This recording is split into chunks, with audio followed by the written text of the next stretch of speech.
Bienvenidos al sexto encuentro de Economía Senior.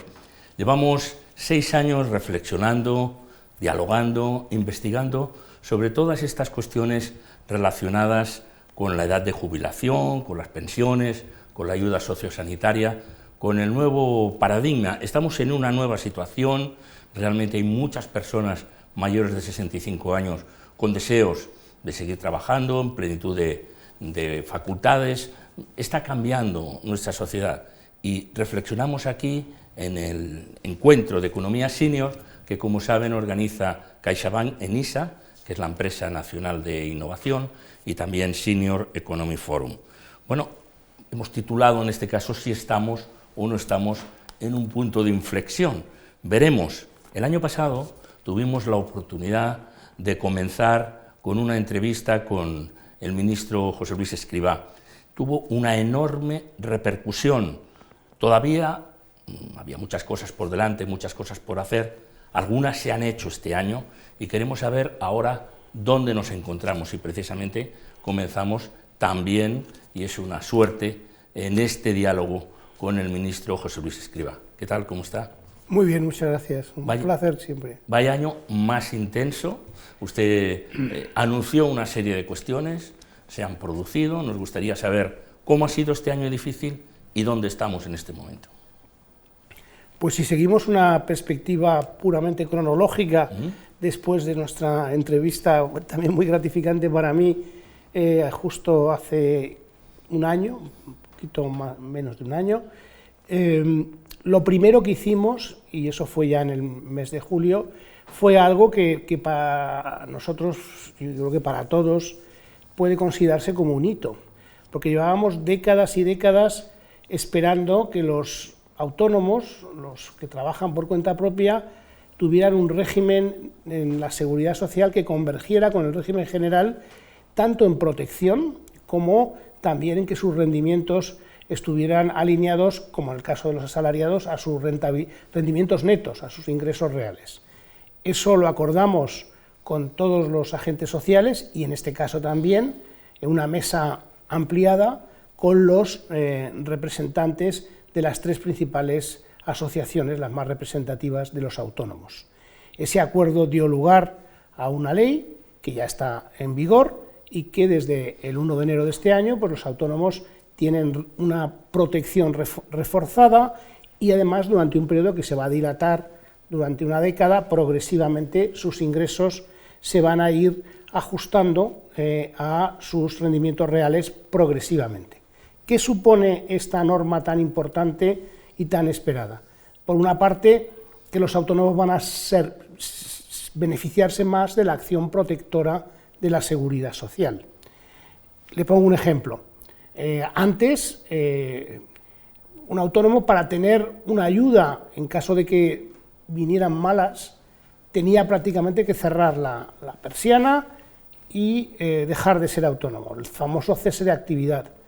Ya con la pandemia hicimos una excepción, con las prestaciones extraordinarias de autónomos que tenían una caída importante de actividad, y ahora, con la norma ya aprobada, ya de forma estructural, podemos decirlo así, los autónomos, cuando tienen una caída importante de actividad, pueden tener un apoyo de la Seguridad Social, análogo a lo que sería un desempleo, por así decirlo, y sobre todo los autónomos de ingresos más bajos.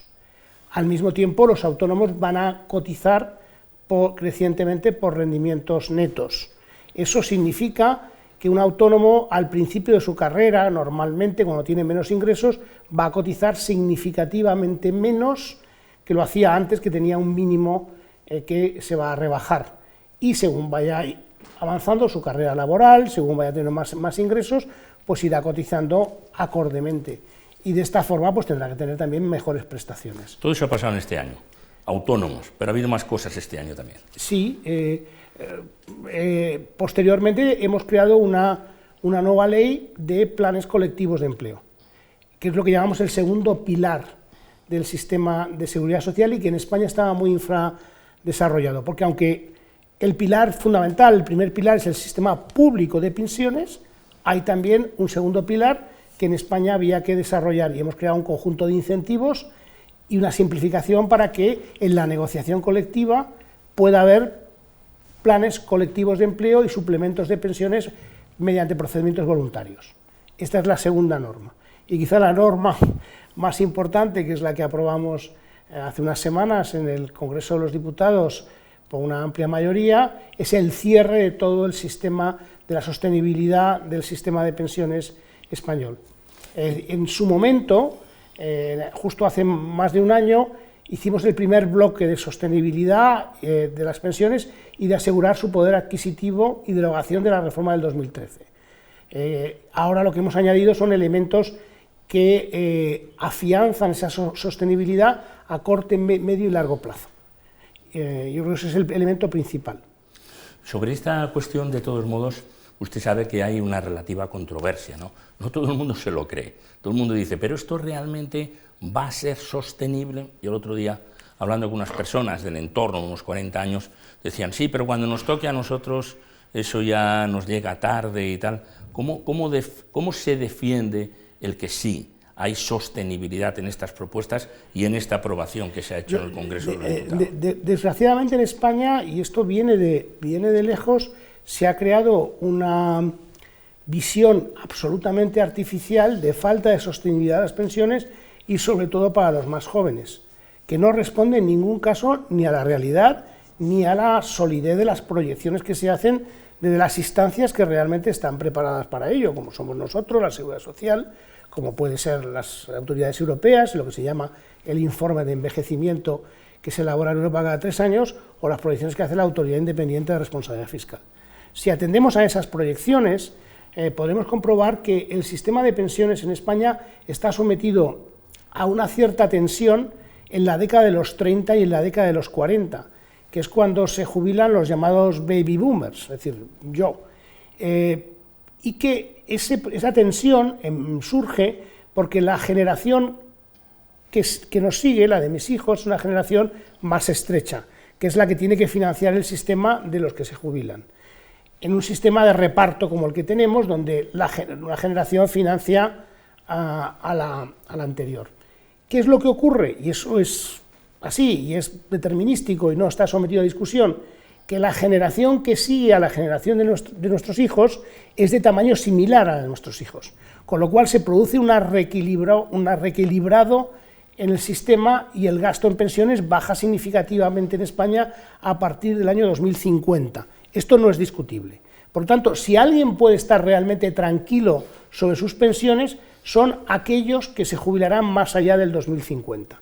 Y para que los que se jubilan hasta el año 2050, los baby boomers, aquellos que nacieron hasta la mitad de la década de los 70, lo que hemos hecho es reforzar el sistema con ingresos y con medidas para que la década de los 30 y la década de los 40 el sistema esté mucho más sólido y robusto, que es cuando realmente tenemos que focalizar nuestras soluciones. ¿No sabe usted la tranquilidad que reparte cuando dice estar tranquilos y lo dice con esa convicción? Y lo dice con esa convicción, sí, y esa seguridad, porque es verdad que siempre hay un run y hay una desconfianza.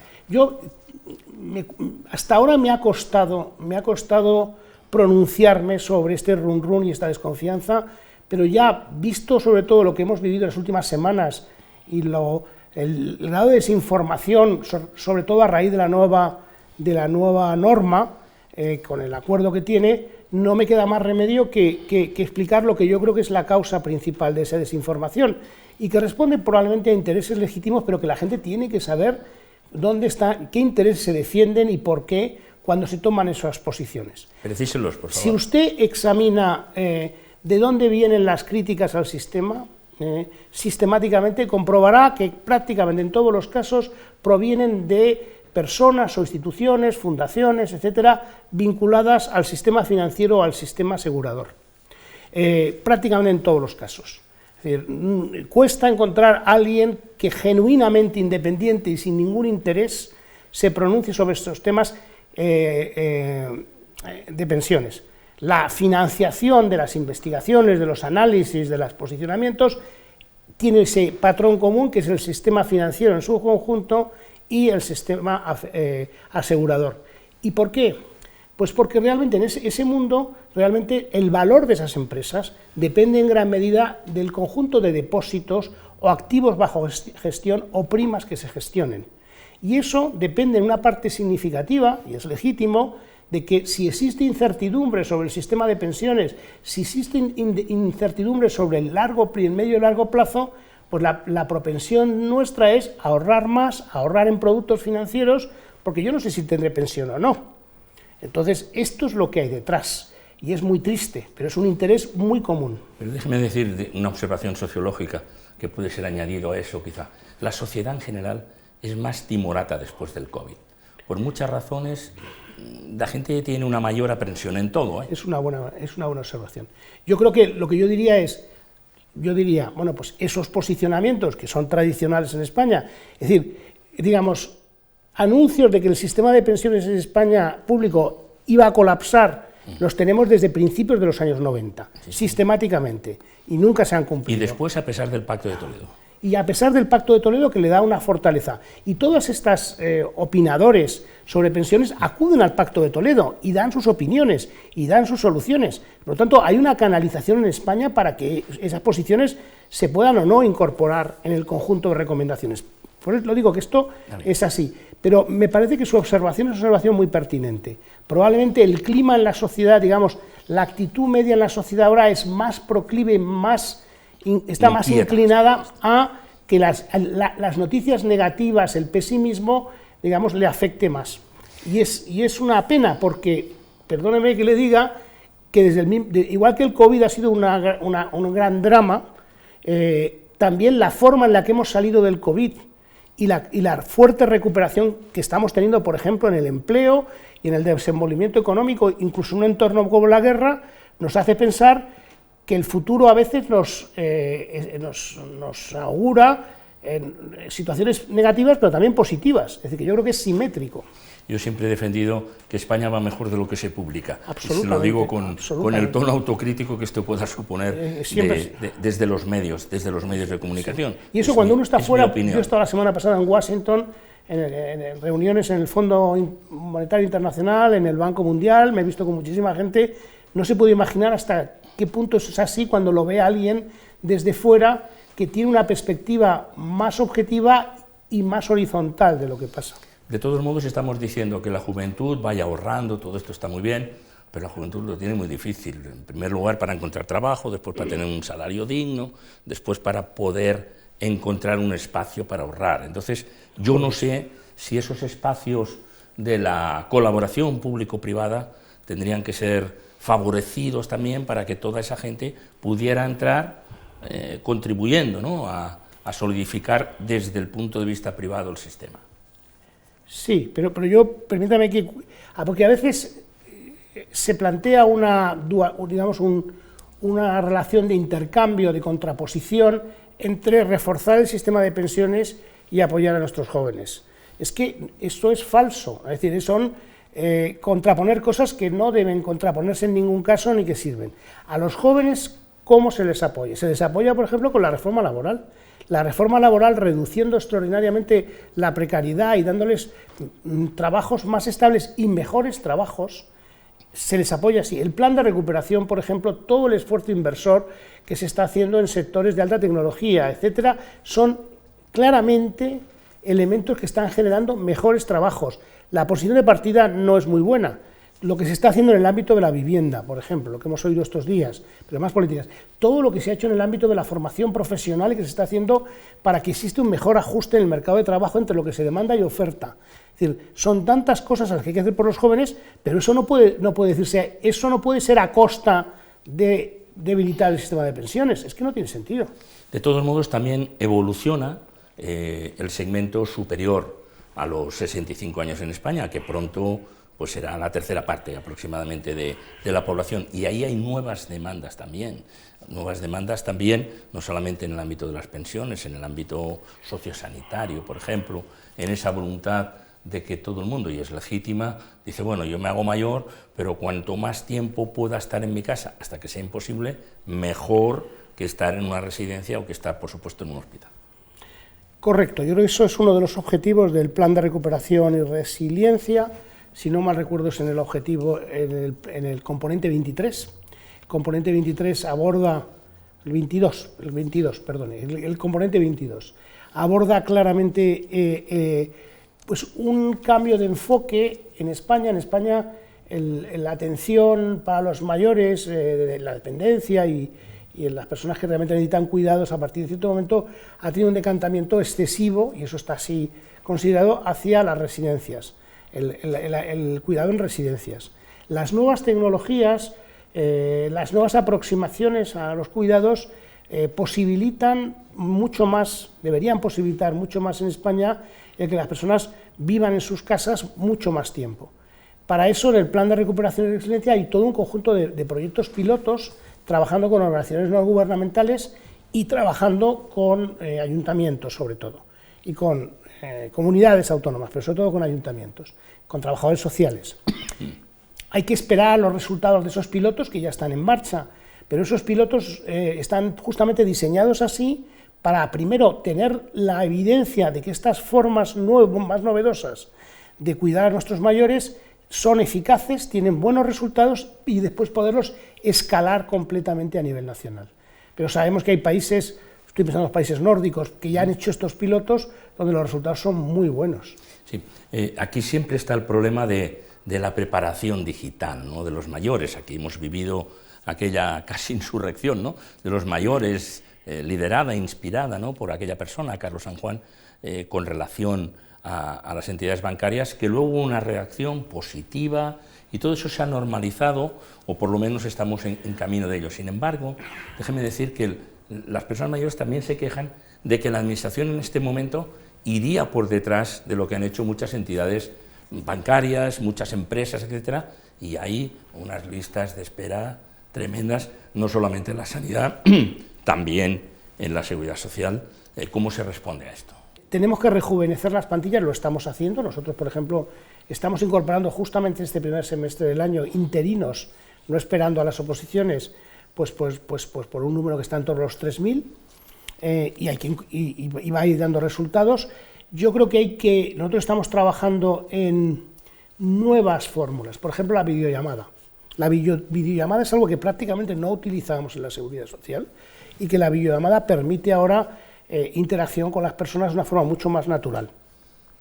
Ese es otro mecanismo muy importante. Los sistemas de autentificación de las personas, ahora se puede hacer con un selfie, eso elimina muchísimas trabas. Yo creo que el margen, nosotros estamos trabajando, tenemos en la Seguridad Social un plan de acción, porque somos conscientes que sobre todo en algunas provincias y en algunos momentos hay que reforzar la atención. De todas formas, cuando me hablan de la Seguridad Social tiene atenciones al año directas con los ciudadanos por un número de 40 millones de atenciones. Y por lo tanto, que hay algunos problemas en algunas ocasiones y en algunos sitios no debe ensombrecer el hecho de que hace un esfuerzo extraordinario de aproximación al ciudadano. No lo dudamos, y el trabajo es inmenso. Pero sabe que hay colas de más de un mes para poder hacer determinados trámites. Básicamente lo que hay, no hay colas de más de un mes, lo digo porque lo que haya habido es, probablemente después de la pandemia, se ha consolidado un modelo más de cita, que durante la pandemia era inevitable y que después se ha ido instalando. Es el modelo de cita. La Seguridad Social estableció un modelo de cita de solo 7 días. Nos hemos dado cuenta es que lo que tenemos que ir es ampliando el número de citas. El tiempo en el que abrimos la parrilla de citas. En este momento la parrilla de citas la hemos ido ampliando desde 21 días. A partir del miércoles se amplía a 28 días, la parrilla de citas. Pero también es verdad, y esto es muy importante, que tienen que saber las personas que quien tenga alguna atención relativamente urgente, o sea una persona con discapacidad, etcétera, que acuda. El 20% de las atenciones a la Seguridad Social son sin cita. Entonces, quien tenga algo urgente que hacer, en la Seguridad Social hay mesas de atención, que es verdad que durante la pandemia, por las propias circunstancias sanitarias, hubo que eliminarlas, pero se han vuelto a establecer, digamos, las mesas de atención. Uno llega a un centro de la Seguridad Social y tendrá a alguien que le escuche, y si es urgente se le atenderá allí. Nos decía usted que en Washington, hablando con el FMI, también en Europa, hacen referencias, ¿no?, a lo que se está haciendo en España, de cómo afrontar el reto demográfico. Bueno, sería razonable hablar de una industria que genere la longevidad, es decir, toda una serie de servicios, toda una serie de desarrollos que algunos se están implementando en España, a partir probablemente en otras cosas pues habrán pasado por los programas piloto otros países, algo que podamos incluso exportar, algo que pueda determinar un nuevo sector en torno a esta nueva área de la población que tiene capacidad de consumo, que tiene voluntad de actividad y que tiene también la necesidad de incorporar tecnología para que sean mejor esos servicios y esas atenciones. Sí, yo creo que esto es indiscutible, y lo que falta, y en eso hay que trabajar más, probablemente es en tener trabajadores mejor cualificados para esa área. Lo que tenemos en Europa en general y en el mundo, eso lo hemos podido constatar también en las reuniones internacionales, es tenemos tecnología. Las nuevas tecnologías cada vez se van adaptando más a las necesidades de las personas mayores y a darles soluciones, entre comillas. Lo que nos falta, y es donde tenemos que trabajar más, es en que exista capital humano especializado ahí. Y es donde yo creo que hay que incluirlo en los ámbitos de la formación profesional, en los ámbitos de la formación dual, para tener más, es decir, hay que reforzar los servicios sociales de los ayuntamientos, por ejemplo, que tienen que hacer una labor de acompañamiento en las nuevas tecnologías. Yo creo que tenemos el capital físico, nos falta a veces más el capital humano, no solamente en España. De acuerdo. En la situación que estamos, ahora ya se aprobó la ley de la reforma de las pensiones. Qué suerte que no hayamos vivido lo que están viviendo otros países, ¿no? Como lo que estamos viviendo en Francia en este momento, que no hacemos referencia, pero que realmente estremece a todo el mundo que lo está viviendo, y además por pasar de 62 a 64 años, que visto desde nuestra perspectiva, pues nos parece incluso incomprensible, ¿no? Pero permítame que le diga, el año 95 se aprueba el Pacto de Toledo. En ese primer momento parece que todo el mundo ya queda en esa tranquilidad, etcétera y tal. Todo lo nuevo que estamos haciendo, todo lo que viene a continuación de esos vaivenes a los que se nos ha referido, 2 décadas con dificultades, ¿hará revisar profundamente el Pacto de Toledo? Yo creo que no, es decir, yo creo que no, porque el Pacto de Toledo hizo un muy buen trabajo durante los últimos años, y cuando uno examina las 22 recomendaciones que el Pacto de Toledo realiza al Gobierno en noviembre del año 2020, además prácticamente con solo 2 votos en contra, es decir, con una abrumadora mayoría, y después de haber escuchado la opinión de todo el mundo. Sin duda. Pasó por ahí todo el mundo. Es decir, el Pacto de Toledo hizo un trabajo muy, muy profundo y sobre todo comprensivo, en el sentido de completo, en el sentido de extenso.